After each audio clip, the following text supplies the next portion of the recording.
അസ്സലാമു അലൈക്കും വറഹ്മത്തുള്ളാഹി. പ്രിയപ്പെട്ടവരെ, ഉളൂഹിന് ശേഷം ഈ സൂറത്ത് 3 തവണ ഓതാം. സൂറത്തുൽ ഖദർ അത് ഓതിയതിന് ശേഷം അതൊരു മുതലാണ് നമുക്ക്.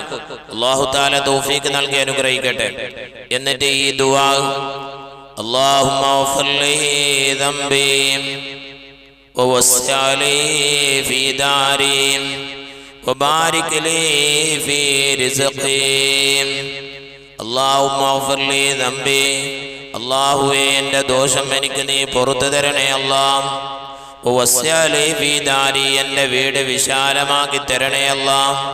വബാരിക് ലി ഫീ റിസ്ഖി, എൻ്റെ ഭക്ഷണത്തിൽ നീ ബർക്കത്ത് നൽകണേ അല്ലാഹ്. ഈ ദുആ ചെയ്യാം. വീട്ടിൽ വല്ലാത്ത ഐശ്വര്യമുണ്ടാവും, ബർക്കത്തുണ്ടാവും. എന്നിട്ടേ ഉളൂഹിന്റെ ശേഷമുള്ള 2 റക്അത്ത് സുന്നത്ത് നിസ്കാരം നിസ്കരിക്കുക. അല്ലാഹു തൗഫീഖ് നൽകി അനുഗ്രഹിക്കട്ടെ.